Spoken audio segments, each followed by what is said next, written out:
আসসালামু আলাইকুম। ভিডিওটি প্রথম দেখে থাকলে প্লিজ সাবস্ক্রাইব দিয়ে দিবেন ইনশাআল্লাহ। রমজানের পরে মুমিনের করণীয়। রাসূল সাল্লাল্লাহু আলাইহি ওয়াসাল্লামের কাছে জিজ্ঞাসা করা হল, আল্লাহর কাছে কোন আমল সর্বাধিক প্রিয়? রাসূল সাল্লাল্লাহু আলাইহি ওয়াসাল্লাম বললেন, রব্বানী হও, রমজানি নয়। অর্থাৎ কেবল পবিত্র রমজান মাসে আল্লাহর ইবাদত করবেন এবং বাকি 11 মাস গুনাহের মধ্যে ডুবে থাকবেন, তা হতে পারে না। রমজান অবশ্যই ইবাদতের মৌসুম এবং এ মাসে বেশি বেশি ইবাদত করতে হবে।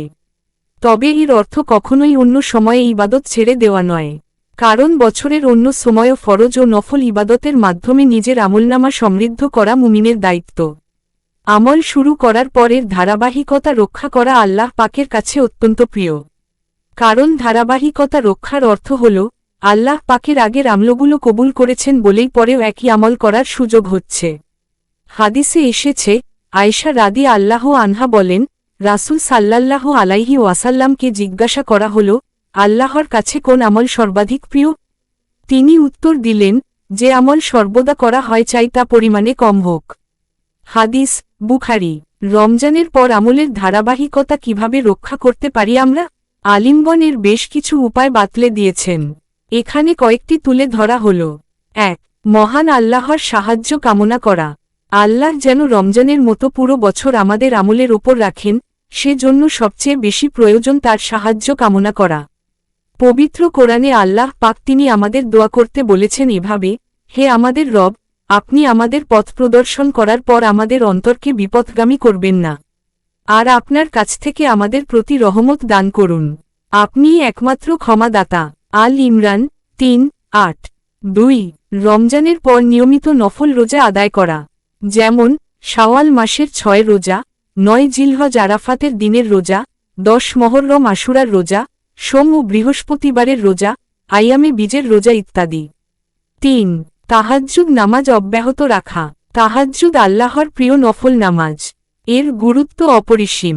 তাহাজ্জুদের ফজিলত সম্পর্কে মহানবী সাল্লাল্লাহু আলাইহি ওয়াসাল্লাম বলেন, আল্লাহ পাক রাতের শেষ তৃতীয়াংশে কাছের আসমানে অবতরণ করেন এবং বলেন, কে আছো দোয়া করবে এবং আমি তার দোয়া কবুল করব।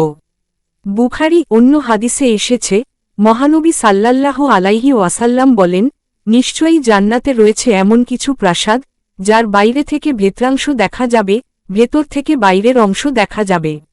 এগুলো আল্লাহ তাদের জন্য প্রস্তুত করেছেন, যারা মানুষকে খাবার খাওয়ায়, কোমল ভাষায় কথা বলে, ধারাবাহিকভাবে রোজা রাখে, সালামের প্রসার ঘটায় এবং রাতে সবাই যখন ঘুমিয়ে পড়ে তখন তারা নামাজে দাঁড়িয়ে যায়।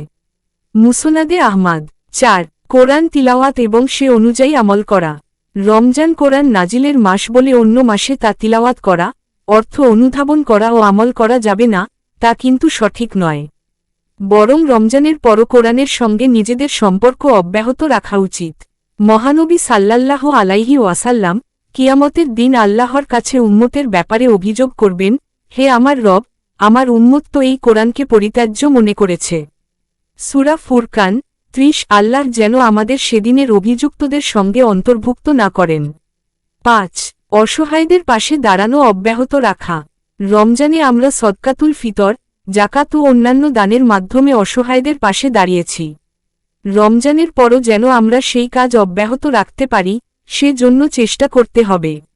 এক দীর্ঘ হাদিসে রাসূল সাল্লাল্লাহু আলাইহি ওয়াসাল্লাম বলেন, কিয়ামতের দিন আল্লাহ বলবেন, হে আদম সন্তান, আমি খাবার চেয়েছিলাম, তুমি আমাকে খাদ্য দাওনি।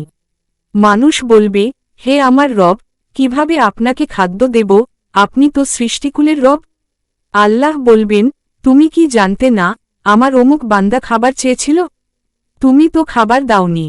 তুমি কি জানতে না, যদি তাকে খাবার দিতে, তাহলে তা আজ প্রতিদান আমার কাছে পেতে। মুসলিম। ৬. পছন্দের আমলগুলো অব্যাহত রাখা। আপনি যে আমলগুলো সহজে ও স্বাচ্ছন্দ্যে করতে পারেন, তা করতে থাকুন, সেই আমল যত ক্ষুদ্রই হোক না কেন। মহানবী সাল্লাল্লাহু আলাইহি ওয়াসাল্লাম বলেছেন, হে লোক সকল, কেবল সেই নেক কাজগুলো করতে থাকো যা তুমি করতে পারো, কারণ তুমি বিরক্ত না হওয়া পর্যন্ত আল্লাহ সওয়াব দিতে বিরক্ত হন না। আর আল্লাহর কাছে সর্বোত্তম আমল হল, যা ধারাবাহিক যদিও তা পরিমাণে অল্প হয়। বুখারী। ৭. আল্লাহকে বেশি বেশি স্মরণ করা। তার পবিত্র নামসমূহ উচ্চারণ করে তাকে ডাকাকে জিকির বলা হয়। জিকির বড় ফজিলতপূর্ণ ইবাদত। বান্দা যখন আল্লাহকে ডাকে তখন তিনি তাদের ডাকে সাড়া দেন এবং তাদের ক্ষমা করে দেন। আল্লাহ পাক বলেন, আমাকে ডাকো, আমি তোমাদের ডাকে সাড়া দেব। সূরা মুমিন 60। গুনাহমুক্ত জীবন যাপনের চেষ্টা করা। রমজানে যেমন আমরা আল্লাহ পাকের বিধিনিষেধ মেনে চলতাম, দিনের বেলায় নিষেধাজ্ঞা থাকায় আমরা খাওয়া দাওয়া থেকে বিরত থাকতাম, তেমনি আমাদের আয় উপার্জন, খাদ্য, চলাফেরা, কাজকর্মেও সব বিধিনিষেধ মেনে চলব। হালাল গ্রহণ করব এবং হারাম বর্জন করব। মহানবী সাল্লাল্লাহু আলাইহি ওয়াসাল্লাম বলেছেন, এমন শরীর কখনো জান্নাতে প্রবেশ করবে না যা হারাম দ্বারা বর্ধিত। জাহান্নামী তার উপযুক্ত স্থান। মুসনাদে আহমদ। আল্লাহ পাক আমাদেরকে রমজানের পরও সঠিক আমল করার তৌফিক দান করুক, আমিন।